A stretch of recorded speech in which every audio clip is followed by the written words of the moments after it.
Shadows of Chernobyl. The mutants within.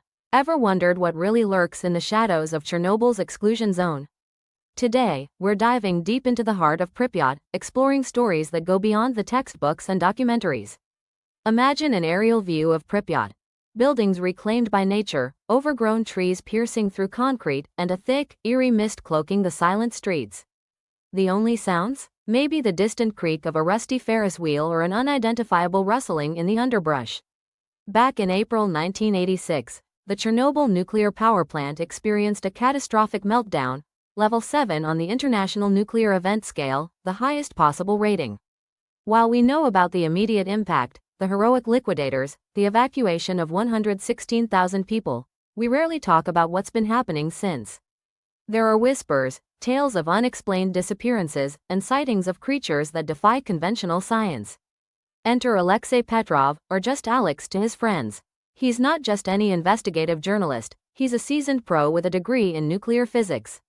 His father, Dmitry Petrov, was one of the liquidators who mysteriously vanished without a trace. It's like he never existed, and that's not sitting right with Alex. He's gearing up for an unauthorized field trip into the exclusion zone. He's got maps that aren't available to the public, a homemade dosimeter, and contraband documents hinting at some deeply buried secrets. The perimeter of the exclusion zone isn't just a simple fence, it's a sophisticated barrier equipped with motion detectors, infrared cameras, and patrols. But Alex isn't new to this game. Almost immediately, things feel off. His Geiger counter isn't just clicking, it's almost singing. Radiation levels fluctuating between 0.15 to 0.30 millisieverts per hour. The flora is unusual. Bioluminescent lichens spiraling up trees, flowers with petal formations resembling fractals more than any known botanical structure. Alex steps into the ghost town of Pripyat. Schools with desks still arranged, textbooks open to pages, amusement parks where bumper cars sit in eternal rust. He notices symbols etched into walls, not typical graffiti. These are complex equations, some nuclear physics, others genetic sequencing diagrams. The feeling of being watched isn't just paranoia. Shadows flicker at the edge of his vision.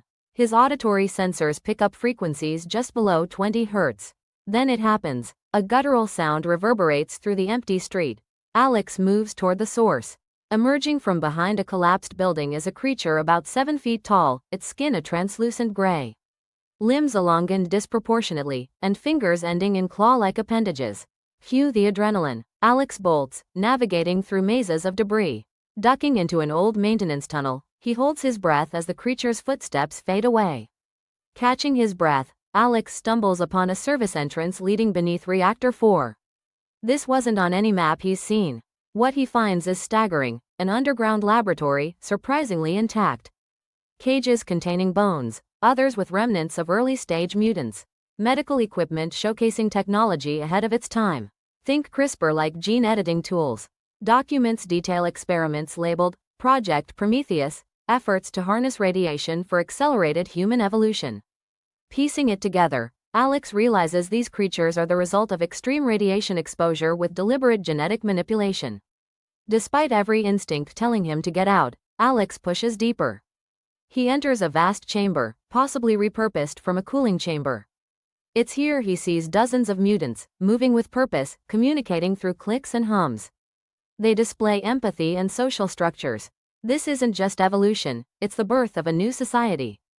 Just when he thinks he's seen it all, Alex encounters Dr. Elena Morozov, a geneticist presumed dead. She's been living underground, with mutants leaving her be.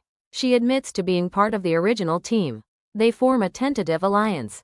She needs him to spread the truth, and he needs her knowledge to navigate safely out. They strategize a route using old service tunnels.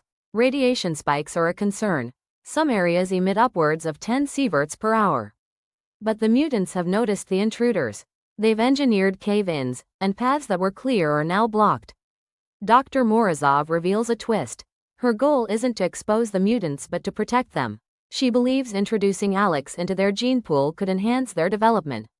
Using a makeshift EMP device, Alex disables the electronic locks, leading to a scuffle as he narrowly escapes Dr. Morozov. Breaching the surface, the mutants are in pursuit. Using the terrain, Alex triggers a landslide to halt them temporarily. Racing towards the perimeter, He spots a breach in the fence from wear and neglect and squeezes through.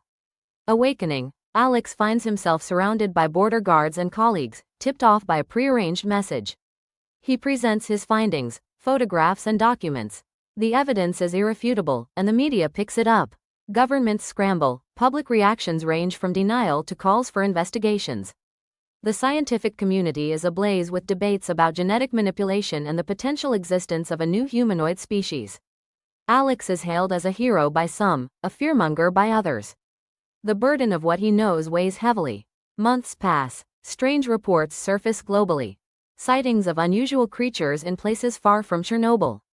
A final scene hints at the world changing. Glowing eyes watch in a dark alley as oblivious humans go about their evening. The screen fades to black. In a post-credits scene, a shadowy facility. Men in suits load crates labeled Project Genesis onto an aircraft. Among them, Dr. Elena Morozov, very much alive, smirks at the camera and says, "The next chapter begins."